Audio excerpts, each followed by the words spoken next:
माननीय न्यायालय का आदेश है, उन्हीं का अनुपालन करने के लिए पत्र है। इतने बहादुर पुलिस हैं आप कि आपको पप्पू यादव ही नजर आया।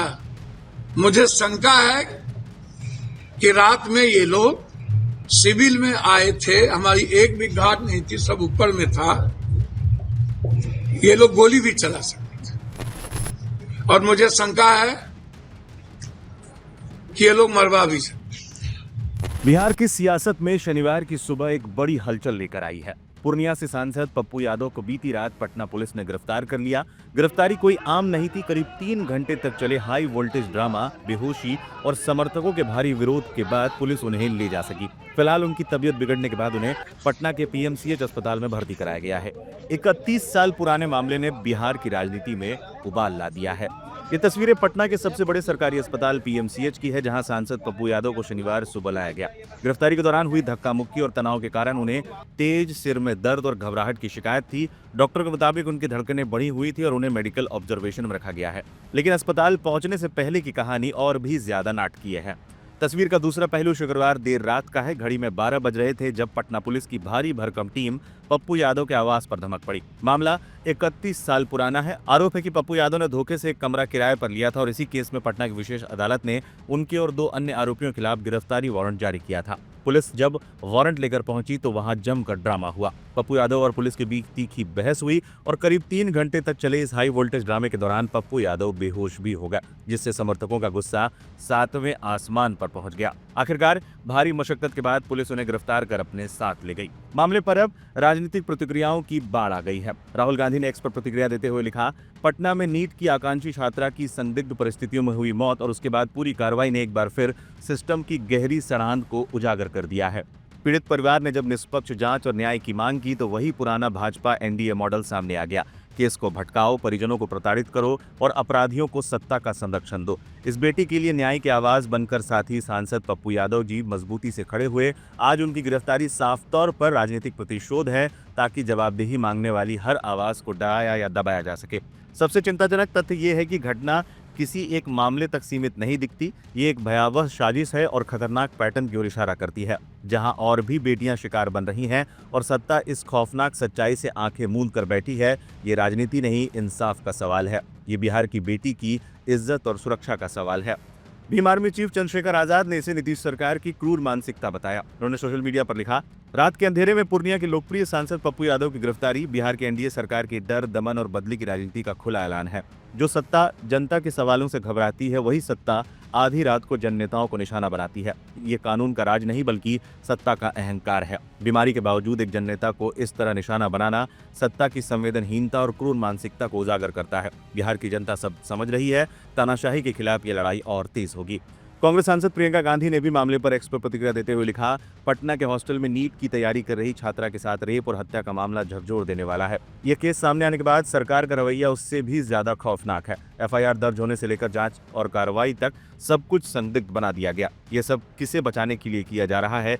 हाथरस, उन्नाव से लेकर अंकिता भंडारी और पटना तक जहां भी महिलाओं के साथ अत्याचार होता है, भाजपा की सरकारें पीड़िता को न्याय दिलाने की जगह आरोपियों के साथ ही खड़ी हो जाती है। इस केस में आवाज उठा रहे सांसद पप्पू यादव जी की गिरफ्तारी इसी असंवेदनशील रवैये की एक और कड़ी है। भाजपा और उनके सहयोगियों का एजेंडा स्पष्ट है, वो अन्याय और अत्याचार के साथ खड़े हैं।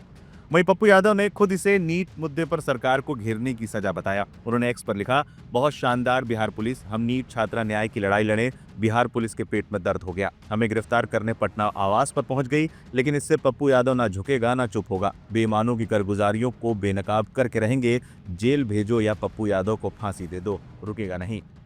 जैसे कल मैं मीडिया में देख रहा था और जिस प्रकार सिविल ड्रेस में जाके उनके साथ व्यवहार किया गया, वो एक बड़ी सम्मानित नेता है, बड़े 7 बार के मेंबर ऑफ पार्लियामेंट हैं और अभी सेशन चल रहा था और जिस प्रकार उनको अरेस्ट किया गया तो राजनीतिक प्रतिशोध है। और बिहार की सरकार में जहां जब भी एनडीए की सरकार वो डरी हुई रहती है, वो लगातार मैं समझता हूं कि वो उस बच्ची के बारे जिसका सुसाइड किया गया, नाम दिया गया, जिसकी हत्या की गई है, उसके बारे में बहुत मुखरता से आवाज उठाते हैं। सम्राट चौधरी जी डरे हुए हैं, सरकार डरी हुई है, तो वो हर वो आवाज को दबाना चाहती है जो उनको उन पे प्रश्न करते हैं, जो सवाल उनसे करते हैं। चाहे सांसद हो या आमजन हो, लोकतंत्र में सभी का कद बराबर है और सभी को कानून का प्रक्रिया का पालन करना ही पड़ेगा लोकतांत्रिक मूल्यों को आगे बढ़ाने के लिए। ऐसे में ये जो 30 साल पुराना मामला है जिसको लेकर के इनके ऊपर गिरफ्तारी की बात हो रही है और अब वो आरोप लगा रहे हैं, तो इस बात का वो पहले जवाब थे कि इस 30 साल पुराने मामले में जितनी बार भी अदालत ने उनको अपना पक्ष अदालत में रखने के लिए बुलाया था वो क्यों नहीं गए। एक सांसद होते हुए उन्होंने अदालती प्रक्रिया का अवमानना क्यों किया। ऐसे में कानून के तहत ही ये कार्रवाई की गई है, उनको अदालत में जाकर के अपना पक्ष रखना चाहिए।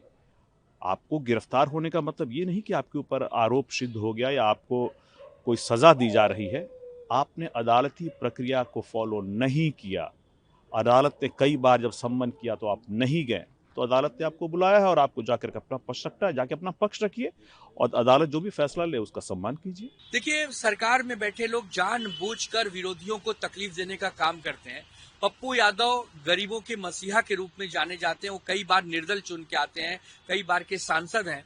वो जिस प्रकार लोकप्रिय हैं, उनकी आवाज दबाने के लिए कोई एक 90 के समय का कोई केस निकाल के आप उनको बंद करना चाहते हैं, तो ये दिखाता है कि आपके मन में कितनी दुर्भावना है विपक्ष के प्रति। फिर भी हम यही चाहेंगे कि पप्पू यादव एक जोशीले आदमी है, वो जरूर इन सब चीजों का सामना करेंगे, घबराएंगे नहीं और जो कानूनन प्रक्रिया है बेल लेने की पूरी कोशिश करेंगे।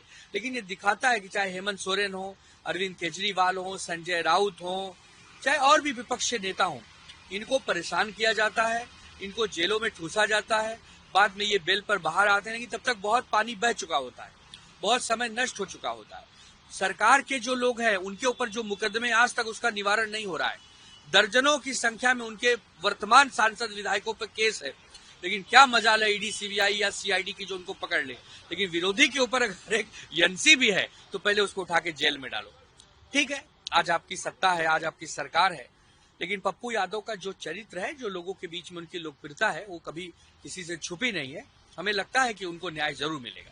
फिलहाल पप्पू यादव पुलिस अभिरक्षा में अस्पताल में ही है, लेकिन उनकी गिरफ्तारी ने बिहार के सियासी पारे को चढ़ा दिया है। 31 साल पुराने जिनके अचानक बोतल से बाहर आने पर सवाल उठना लाजमी भी है। क्या ये महज एक कानूनी प्रक्रिया है या फिर इसके पीछे कोई सियासी गणित? आप कमेंट बॉक्स में जरूर बताएं।